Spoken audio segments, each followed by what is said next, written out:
Odo. This was the next one on the list. Many of you have asked for this one, saying it's very different in terms of genre, but I had to check it out to see another side of Ado. I'm excited to see why that is how it was described.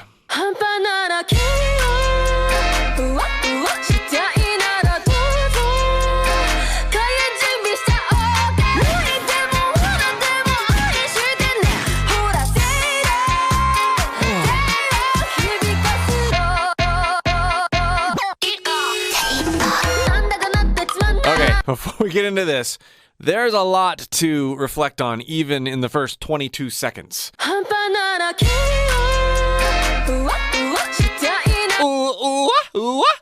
She's throwing her voice. This is an exercise that I have people do in one of my courses to help free your higher range. And it's interesting, she's just doing it playfully right here. This sheds a huge amount of light on Ado's ability to self-discover and do things that are good for her and also end up sounding great because she's so exploratory, experimental, and free with her voice. And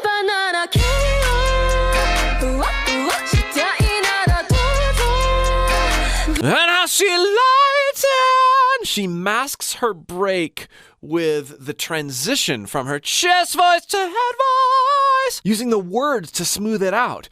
But you still get a sense of this weight difference, this intensity difference. So fun and engaging.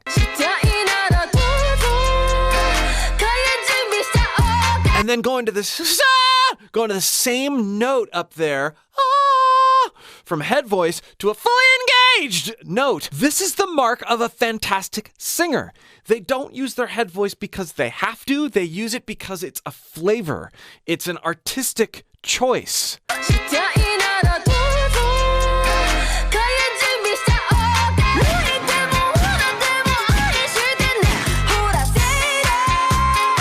I love that resonance on that note. That one note. How it's the recording itself, they're using a bit of drive or distortion on the audio signal, which helps that like chestiness feel even more like up front in your face. If you'd like me to help you unlock some of these sounds and sensations in your own voice, and it is possible even though Ado makes it seem like utter magic, click the link below and join my free voice course.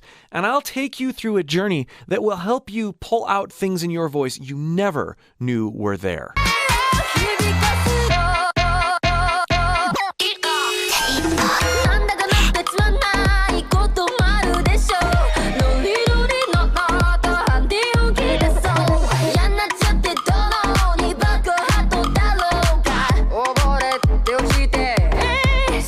Her ability to be one character over a certain line and then be something else entirely is unparalleled as far as I'm concerned. I have never heard so many character voices out of one singer.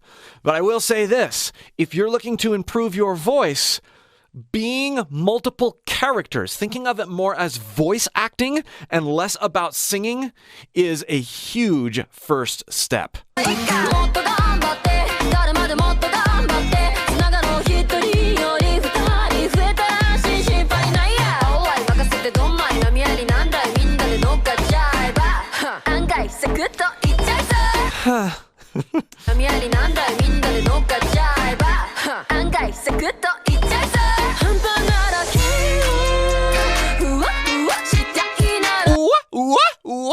Just try it. Just try it. It's this idea that you're throwing your voice up to some arbitrary place, but you're not letting it thin out as much as if you were doing this. Ooh, ooh, ooh, ooh. Right? It's ooh, ooh, ooh. In order to get that brashness up here, you have to play with your placement and coordination, much like you're aiming for something. And then listen here.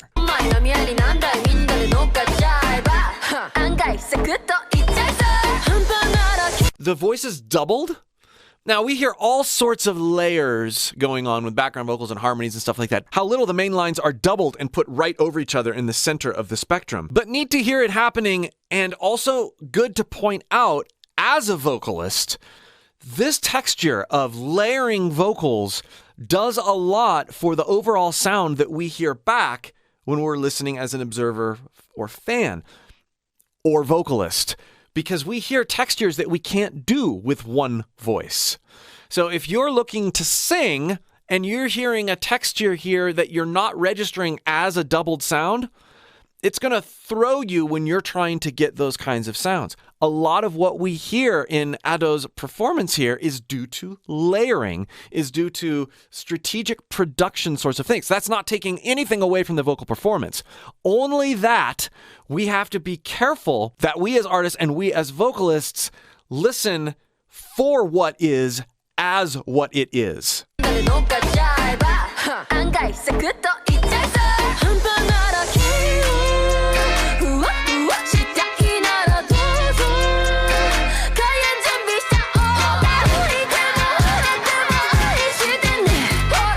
Just the nature of this melody, all those throws, but right there, she's throwing up to a particular note. If you start with the exercise I gave you earlier, based on what she did in the beginning, and then go to more like what she's doing here, you'll have lots of fun developing that flexibility and freedom in your own voice.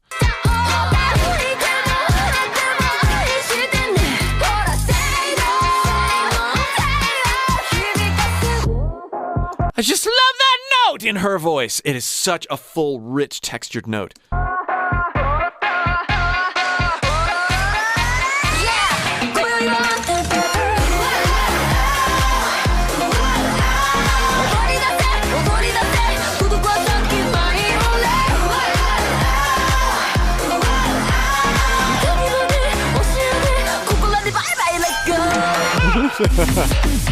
I gotta hear that little part again.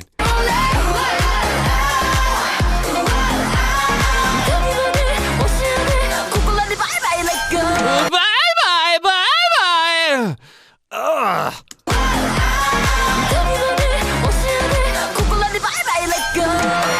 Bye. That is so hard to do. That's a whole octave difference, and you're using that same throw. I love how she's like repurposing the same technique, the same exercise in all different ways here. So cool, but that's a whole octave difference. And bye-bye! To hit those pitches well, and in the midst of everything else she's doing, and to do it quickly. Ugh.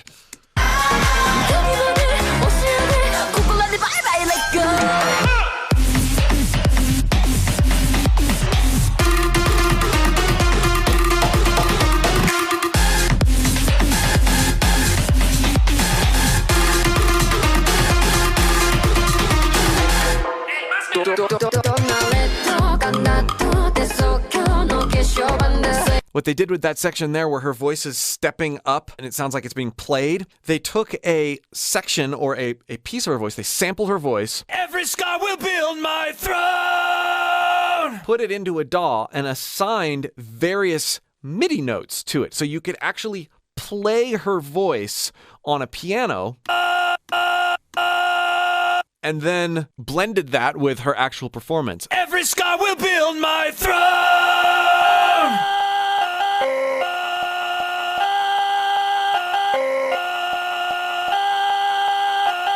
Super cool.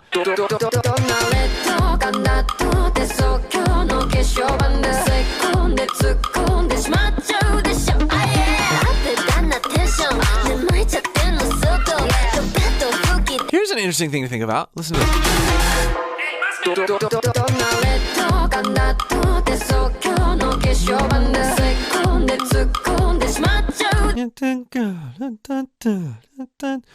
Those low harmonies, there's more going on than meets the ear on first listen.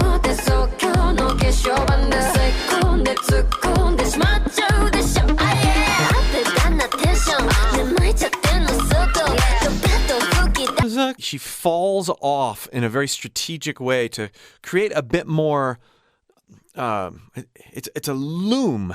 It's a more, and you get that bassiness of her voice that extends the bassiness beyond what the note she's singing is capable of. So that's why it sounds so full. It's not just EQ'd, it's not just doubled, it's performed a very certain way to get more beef out of her voice in that range.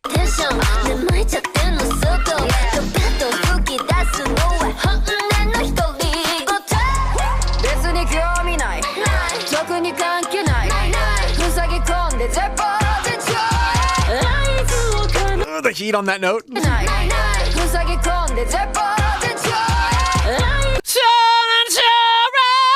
Hey! How she heats it up gradually. I've talked about this in other Ado videos, this idea of compressing a note, where we could sing it clean, but if we apply constriction above our vocal cords, this is not simply our vocal cords heating up. This is holding back air with a certain coordination above our vocal cords. The same sort of area of our throat we use when we, catch a gag. We can combine that, if we practice, with primary chord engagement, with singing an actual note. Yeah! Yeah! And yeah!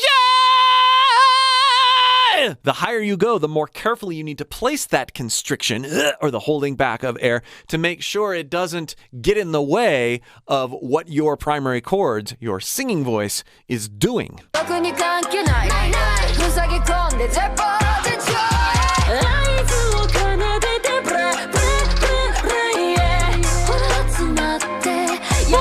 Talk sound that is very different from where she just was. Ooh,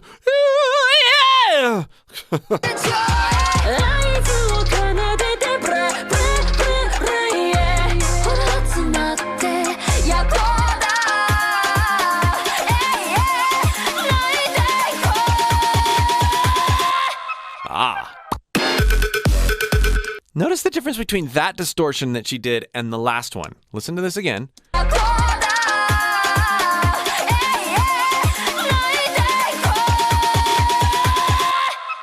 Now, the last one was this sort of sizzly high sound like what I just did.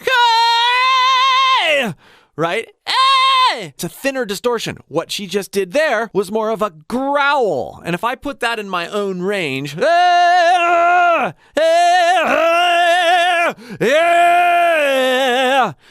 it's a gravelier, looser sounding distortion than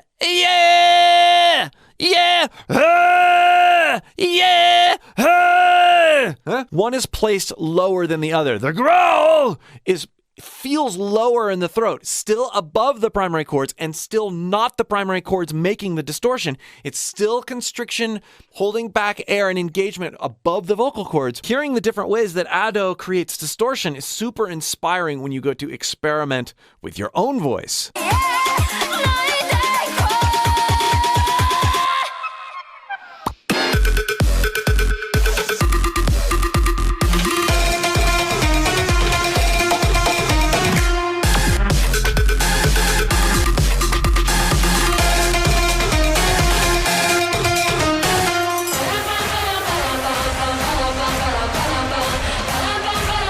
I love that gang vocal approach.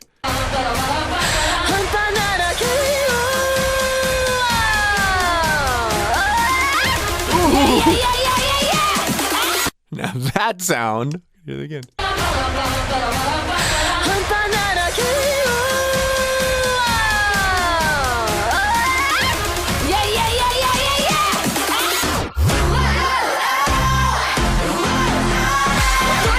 That passage is just so rich with fun.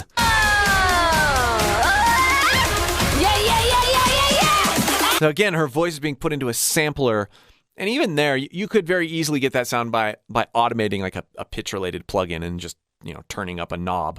But really, really fun to hear that kind of thing.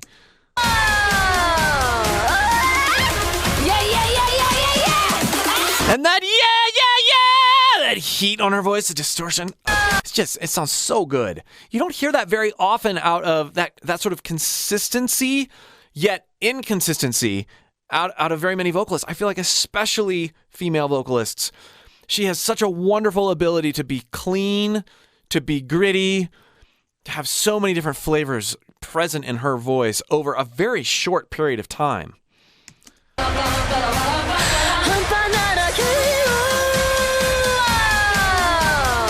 Right? it's like it's that exaggerated. But we don't think about it being that exaggerated when we're listening, only when we like try it back. So I encourage you, try imitating some of the sounds that she's doing. Don't necessarily try to imitate her voice as a singer, rather imitate the sounds she's making. That's way less intimidating, and it's going to help.